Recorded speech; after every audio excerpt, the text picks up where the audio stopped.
no biscuit, no is the sweets. This is only special day in Kim Il-sung's birthday.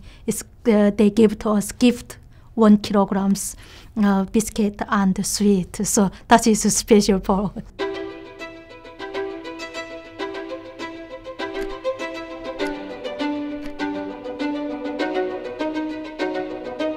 When I lived in North Korea, I didn't know too much about the outside countries. We never seen outside countries movie. We only watched North Koreans movie and Kim family's documentaries. North Korea is distribution countries, so everyone is a different amount. Its government give to us food. So housewives 300 grams a day, and the student is the same 300 grams, and the high school is 400 grams, university is 600 grams, and workers 700 or 900 grams. When mother bring this rice, and she divided 15 days, and also divided 3 meals. That is never enough to us. So we always hunger, but we never complained to our family, is the parents, because that is government rules. No biscuit, no is the sweets. This is only special day in Kim Il-sung's birthday. They give to us gift 1 kilograms biscuit and sweet. So that is special for only in 1990s, government stopped this food, so people died of starving. So we usually saw these dead bodies in street and in marketplace or in apart areas. And every morning we woke up and we heard that some family died of starving in their rooms. But in early 1996, one day, my uncle's colleague came to my home, and she told me that my uncle is really illness. When I saw my uncle, I really shocked, because my uncle already starving, but he didn't tell it to us. So look like him, his only skins and bones. So he stayed 7 days at our home, and then he passed away. So when I saw him, I couldn't speak out, and my father also silent. But I really loved my uncle, because when my parents busy, and he always told to us nighttime stories. So I really loved him, but my lovely uncle died of starving in front of me. I really shocked. That time my head kind of lots of questions. Why we respected to them, but why we returned about that is starving? How government solve these problems? But I scared. How can I ask these questions to government or some another people? So I also silent too. My father, he didn't say any word, but he also think about the same as me. When he saw his brother died of starving, and he also, I think he changed mind. But that time my brother's condition is really bad, and he didn't work. So I waited my condition, my brother's, if his condition is better, I want to live to these countries with my brother and the younger brother too. But my brother's condition is really bad. That time my brother told me that you saved your younger brother. You leave this country. I left him alone in cold dining room, and I left only 1 bowl of rice and cleaning clothes next to him. If someone find out to my father, give to him last meal. So me and the younger brother left North Korea at that time. So I still don't know when my father passed away and when he was buried.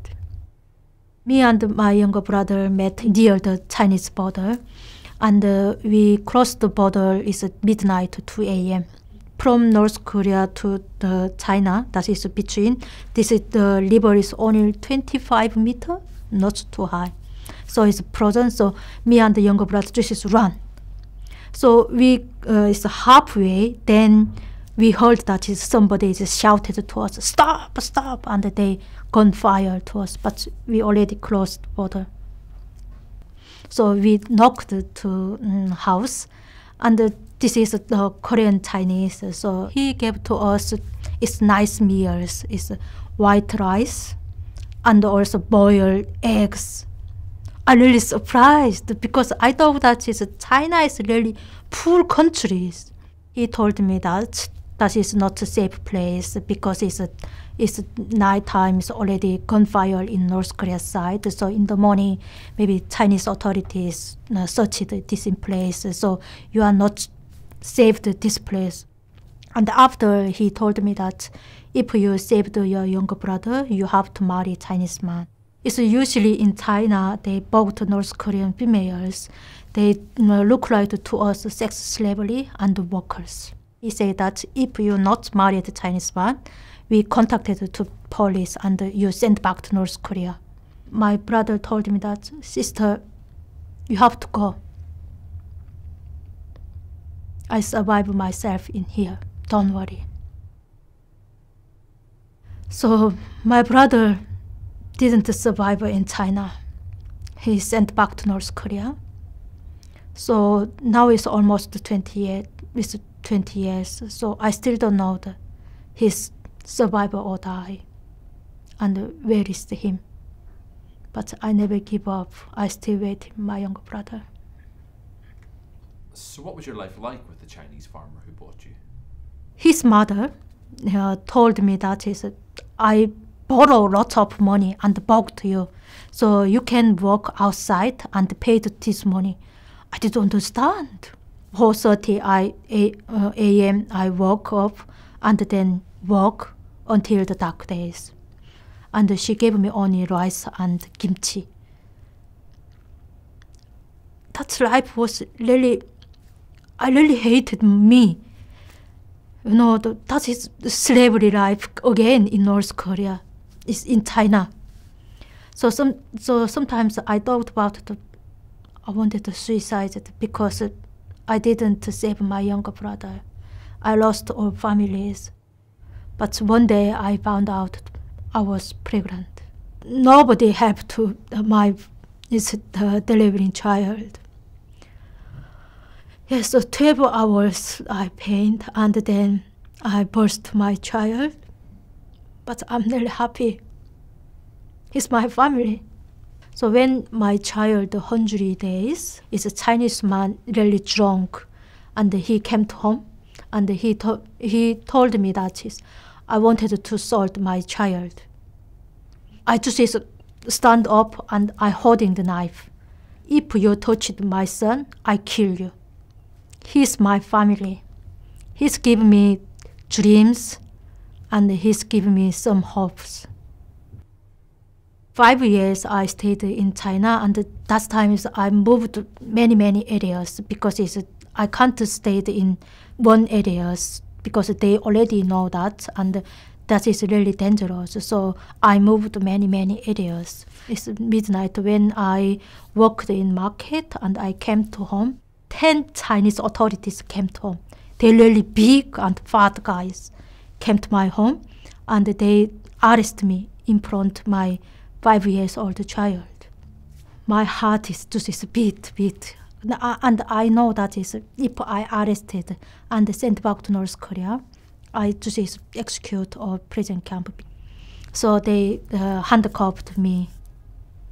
And my child didn't understand what happened. Then he asked me that, "Mommy, why did you abandon me? Why you leave me?" So when I heard these questions, I didn't say, no, I didn't say. I just cried because I didn't abandon him. But it's a 5 years old child. He talked about that my mom has abandoned me. So at this point, you're sent back into North Korea? Yes, yeah. We first went to the North Korea security prison camp. So in prison, that is a small room, and we usually is between 50 or 60 people together in room. So we wake up same is 5 a.m. and until the 11 p.m. we always sat down and we couldn't move. If we move something that, they also punish to us. So 40 females slept together and we usually use toilet in a bucket. And the inside is no light. So one day I found out that my leg was problems and I had 39's temper, but they didn't give any medicines. And the next day my leg was swollen. Then after is yellow waters came out. And many people told me that is smelling is really disgusting. It's smelling look like a dead body smelling. And usually I just is stable because it's high temper. They put me in government the places. This place is orphanage house. That is orphanage house is government looked for these places. So I stayed at these places 3 months, but my leg was still the problems. I have to leave because if I didn't leave this country, I may be sent back prison again. So you managed to get away from the government building where you were being treated, but how did you get back into China with an injured leg? First time I left North Korea in 1998, I didn't with broker, I didn't use, but in 2004, they have lots of brokers in North Korea. So these brokers usually find out who want to China, but they usually find out the females, not the males, because the female is money in China. So I told to him I wanted to go China, and he said that is human trafficking. So I agreed to him. I knew that is what means human trafficking, but I have no choice. I had no money, and my condition is really bad. But I hid to him. I didn't tell him my leg was problems. So he accepted me, and then we crossed the border broker, and me and one females, same as me, human trafficking, and one old man. He is binded his relatives in China. So in midnight, 2 a.m., we crossed to the Tumon River. So when we crossed the border, and then we couldn't walk in road areas because in China, they usually find out North Koreans because the reasons that is North Korea, South is a Chinese government paid to them if they find North Koreans. So that money is really top is salaries. So many Chinese people, they don't work. They just only find out the North Koreans. That is better than salaries. So we couldn't work in the road areas. We work in mountain areas. We find out the taxi. We have the taxi. We can't walk these areas. So we found out taxi, and then on the taxi is poor people. So taxi driver and the next to is a North Korean broker, and we three is in back. So driver asked to us, where did you go? But North Korean broker, he can't speak Chinese. And then I quickly spoke to him. It's the address. And then he asked us a lot of questions. It's because it's a Chinese driver, they also is the same spies here. So asked to us a lot why he can't speak. So I said he grew up in Koreatown and he didn't graduate high school, so that's why he can't speak. So and again, it's young lady, why can't speak Chinese? So I told him, she's my sister and she's mute. But she didn't speak, she also really scared at the time. And the young this old man is my father, and he also grew up in Koreatown and he can't speak Chinese. So, but how did you speak Chinese? So I said, I graduated high school. So then he also questioned to us, that is really the late times, but why you are going to somewhere. So I opted this my trousers and showed to him is when I walked in mountain and the snake fit me. So now we are went to the hospital. So he showed my leg, and that time my leg was dark purple. Then he believed, oh, I quickly drive. Then we arrived at Chinese broker house, and my North Korean broker really angry. And then he asked me that is, what kind of conversations do you, is a driver? And he already know that his driver is a spy. So I explained everything that. And then they laugh. So I thought that's, oh, that is time. Then after I told him, I have child in here. I wanted to quickly dial to him. It's call to him.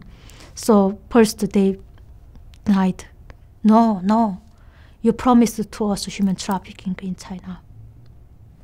Then next morning I woke up and it's a young lady already gone. They already sold to her. After Korean broker told me that is you contacted your son just only once. So I quickly dialed to his grandma house and I told to him, son, it's mom. Then my son is only one word, mom, and he cried, and I cried. So room is really quiet, and everyone is heard my son's cry, and I cried. That is really emotional times. Then my son opened, and after Korean broker told me that you saved my life last night. I have 2 children in North Korea. So if yesterday this driver sent to us Chinese police, and then I sent back to North Korea, maybe I sent to prison camp. But you saved my life. So this time is I saved your life. You have to go. When I lived in North Korean prison, I only thought about the survivor and reunited my son. That is my whole dreams. But I made my dreams and then I met my son. That is really happy moment. I still remember it.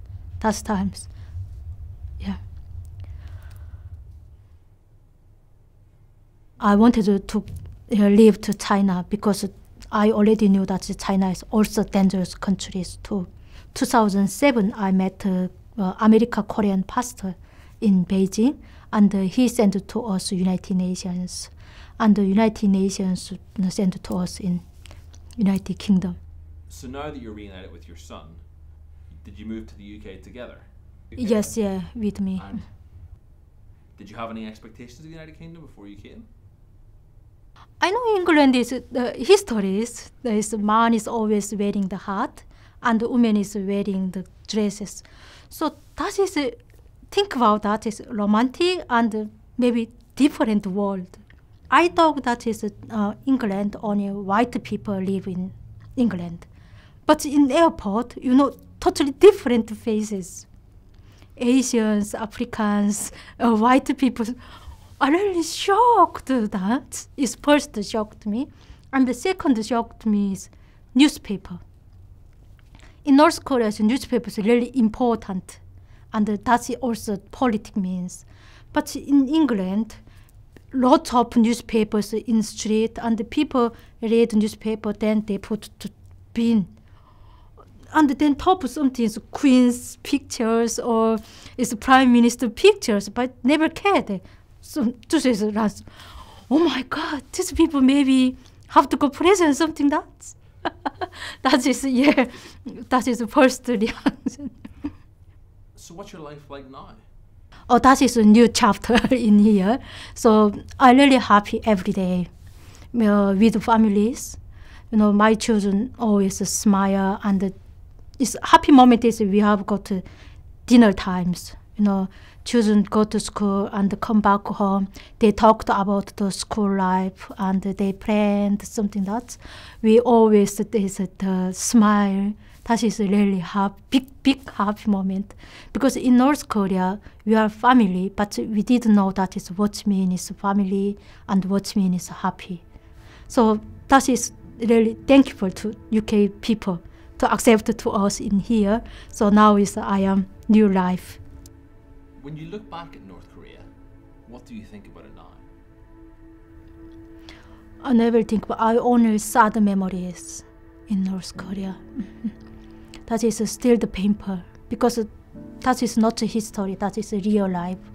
75 years dictatorship continued in North Korea, and the huge concentration camps and the people life in slavery. People still speak about the Holocaust in the Second World War, but this North Korea is still happen concentration camps, and they divided our people is the lives. So I always think about these people.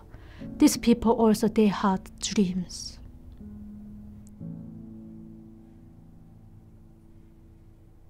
A lot of people who have Tourette's tend to report that they have fewer tics or none during sex. But the thing about that is, that's because it engages your focus. So that only applies to good sex, which is really f***ing brutal, because I've never hurt a guy's ego more than simply going during an intimate moment.